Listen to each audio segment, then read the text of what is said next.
स्वागत है आपका इंस्टा भारत टाइम्स पर। मेरे भाई ने मिनिस्टर साहब की बात की, नाम नहीं लिया। मुझे नाम लेने में शर्म भी नहीं आएगी, क्योंकि उनको शर्म नहीं आई जो हरकतें उन्होंने की हैं। आज जिस इलाके में हम खड़े हुए हैं, उस ये इलाका पुलकेशी नगर के अंदर आता है। पुलकेशी नगर विधान सौदा से सिर्फ 5 किलोमीटर की दूरी में है, लेकिन यहां की हालात अगर हम देखें तो ऐसा लगता है कि ये शहर का हिस्सा ही नहीं है। क्यों? इसका अहम कारण रीजन ये है कि हमने चुनने में गलती कर ली।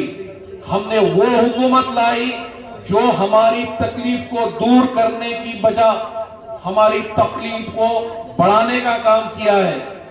यहां पर हम तमाम जानते हैं कि जो आज की हुकूमत है, जिस तरह का रवैया इसने आज मुसलमानों के ऊपर, दलितों के ऊपर जो कर रखा है, इसकी कोई भी सफाई वो दे नहीं सकते।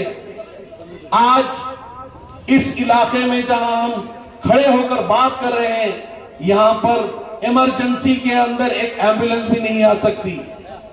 क्यों नहीं आ सकती? क्योंकि इन्होंने उस तरह का इंफ्रास्ट्रक्चर बनाया ही नहीं।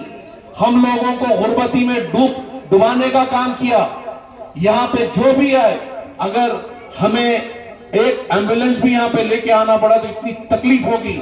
हमारी माँ बहनें अगर अपनी स्कूल, कॉलेज या अपनी कोई भी जरूरत के लिए बाहर जाना चाहते, बस की फैसिलिटी नहीं है।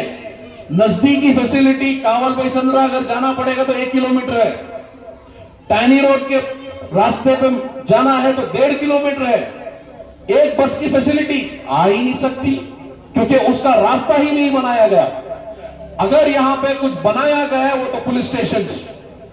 यहां पर सिर्फ और सिर्फ पुलिस स्टेशन है। छोटे इलाके के लिए 2-2, 3-3 पुलिस स्टेशन है, लेकिन एक भी बच्चों को खेलने के लिए ग्राउंड नहीं है। जो हमारा ईदगाह है उसी को हम चला रहे हैं गेम के साथ। कितने बच्चे खेल लेंगे? इतना बड़ा इलाका, लेकिन खेलने के लिए ग्राउंड नहीं है। बुजुर्गों को जाने के लिए पार्क नहीं है। यहां के लोगों को, बीमारों को जाने के लिए हॉस्पिटल नहीं है। इन तमाम चीजें की नहीं है क्योंकि हमने चुना गलत पार्टी को। जो पार्टी ये वादे करके आई थी यहां पर कि हम आपके तमाम तकलीफात को दूर करेंगे, तकलीफात दूर करने के बजाय हमारी तकलीफ बढ़ाती जा रहे हैं। आन करीब जो कोगियों में हुआ, आज 1.5 महीना हो चुका है। वहां पर दिसंबर 9 तारीख को शायद वहां पे डिमोलिशन हुआ था। आज 1.5 महीने के ऊपर हो चुका है। आज वो दिन है जब बाबा साहब अम्बेडकर ने इस मुल्क को अपना आईन दिया था, अपना संविधान दिया था, अपना कॉन्स्टिट्यूशन दिया था। आज उस कॉन्स्टिट्यूशन के, उस आईन के जो भी हकायक हैं, हमें कुछ नहीं मिल रहे। जिस तरह हमारे भाई ने कहा, यहां पे हिजाब का, मेरी बहनें बैठी हैं, हिजाब का मसला, छोटे मसले को बड़ा किया गया और उसे मुल्क भर में लेके गए। ये वादे किए गए थे।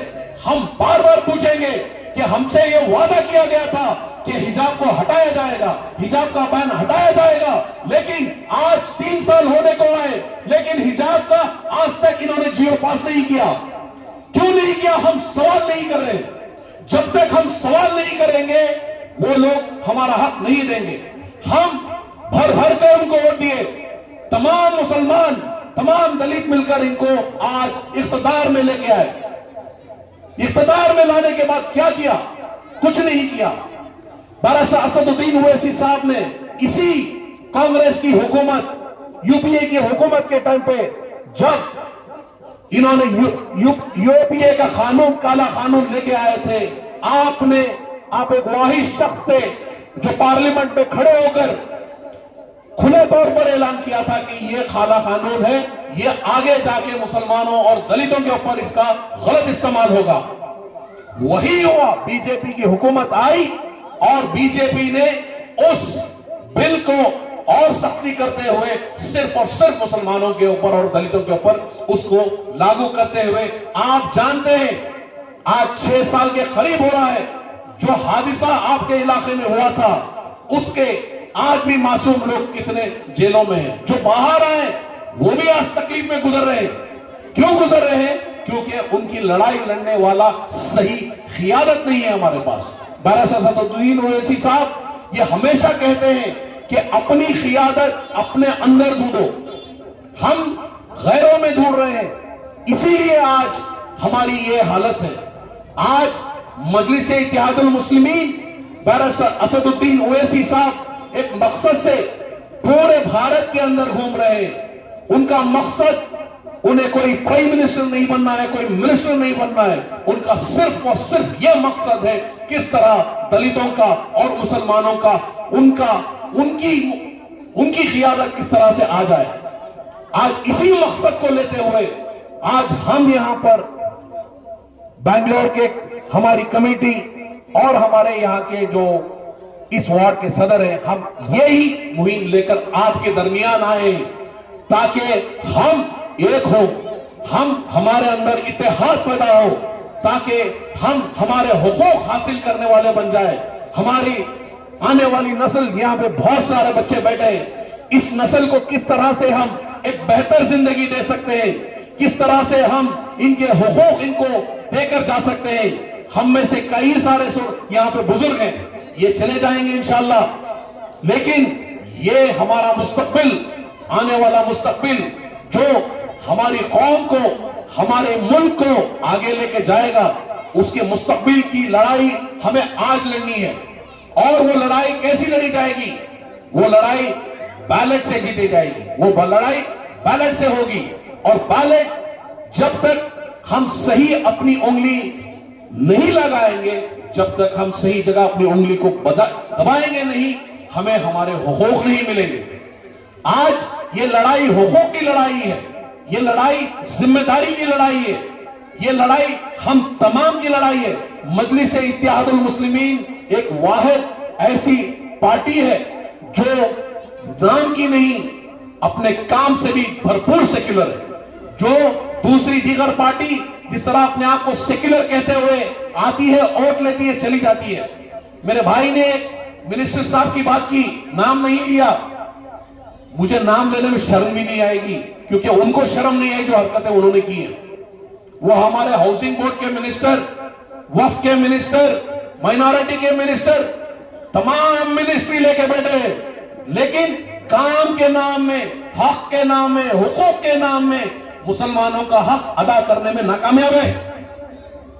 ہمیں وعدہ کیا گیا تھا کہ ٹیپو سلطان رحمۃ اللہ علیہ کے نام پر یونیورسٹی بنائیں گے, جن کے نام پہ یہ چوک ہے. ہمیں یہ وعدہ کیا گیا تھا کہ ہمیں ایک یونیورسٹی ملے گی, ملی یونیورسٹی. یونیورسٹی تو یونیورسٹی, اس کا ایک آج تک اس کی جگہ بھی طے نہیں ہوئی. ہمیں اس علاقے میں اسکول بنایا جائے گا, اس کی وعدہ کیا, آج تک ایک اینٹ رکھی نہیں گئی. ہمیں یہ وعدہ کیا تھا جو ہمارے معصوم بھائی جیلوں میں ہیں ان کو رہا کروایا جائے گا. کیا وہ رہا ہوئے؟ نہیں ہوئے. اگر ہوئے تو ہمارے جو یہاں کے ہمارے جو مسلمان لائرز ہیں, جیسے ہمارے سراج صاحب ہیں, ہمارے سراج ہمارے پارٹی کے لیگل ایڈوائزر ہیں, آپ نے کئی سارے یہاں کے لوگوں کو بیل کروائی تھی اس ٹائم پہ. تو یہ جب ہمیں ہر چیز ہمیں ہی کرنا ہے تو اقتدار میں بھی ہم ہوں گے, قیادت بھی ہماری ہوگی, تو تمام چیزیں ہماری ہونی چاہیے. ہم ان کو ووٹ دیں اور حق حاصل کرنے کے لیے ہم روڈ پہ اترے. اگر یہی کام ہمیں کرنا ہے تو ہمیں اس حکومت کی ضرورت نہیں ہے, اس پارٹی کی ضرورت نہیں ہے, ان کے لیڈروں کی ضرورت نہیں ہے, جو لیڈر ہے ہی نہیں. تو ہمیں آج چاہیے ہماری قیادت ہم میں سے نکلے, آپ میں سے نکلے. یہ ہمارا مستقبل بیٹھا ہے, کل ان سے ہمارے لیڈر نکلے جو جانتے ہیں کہ اس علاقے کی تکلیف کیا ہے, اس علاقے کی کیا ضرورت ہے. آج ہمارے نوجوان ڈرگس میں ڈوبے ہوئے ہیں, ان کو کس طرح سے نکالا جائے. اس چاہے हुकूमत चाहे, कानून चाहे तो खत्म कर सकती है, लेकिन खत्म नहीं हो रहा है। आम बिक रहा है आज ड्रग्स। आज कई सारे लोग उसकी कोशिशों में रिहाब चला रहे हैं। आपके इलाके में कई सारे रिहाब हैं। इसकी जरूरत क्यों पड़ रही है? इसलिए पड़ रही है कि नौजवानों के लिए रास्ते नहीं है, नौजवानों के लिए काम नहीं है, नौजवानों के लिए, बच्चों के लिए खेलने के लिए ग्राउंड नहीं है। इन तमाम चीजों की वजह से आज हमारे बच्चे गलत रास्ते पकड़ रहे हैं। मैं मेरे बैठे हुए हम बच्चों से ये गुजारिश करता हूं, आप हमारे मुस्तकबिल हो बच्चों। अल्लाह आपके अंदर वो तमाम कुव्वतें डाले, वो तमाम चीजें डाले जिसकी हमारी कौम को, सबसे ज्यादा हमारे मुल्क को जरूरत है आज। तो हम तमाम आज ये मिलकर एक अहद करें कि हम आने वाले इंतखाबात में इंशाअल्लाह अपनी क़ियादत लाएंगे। इंशाअल्लाह मजलिस इत्तेहादुल मुस्लिमीन को, बैरिस्टर असदुद्दीन ओवैसी साहब को मजबूत करेंगे, जो पार्लियामेंट में वाहिद शख्सियत 540 एमपीओ में एक वाहिद शख्सियत जो पिछड़ों के लिए, मुसलमानों के लिए, दलितों के लिए, तमाम उन चीजों के लिए आवाज उठाते हैं जिसकी उनकी जरूरत होती है। जो कानून, जो भी चीज जो हुकूमत की तरफ से जो भी काला चीज आती है उसकी मुखालिफत अगर करते हैं वो तो सिर्फ और सिर्फ बैरिस्टर असदुद्दीन ओवैसी साहब। तो हमें चाहिए असदुद्दीन ओवैसी साहब जैसे leader.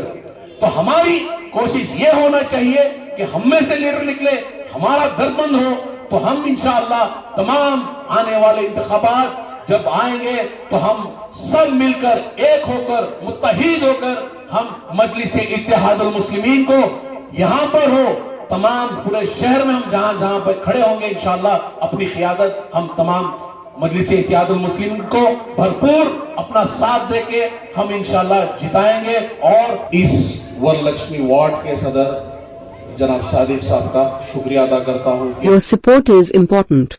Please don't forget to subscribe.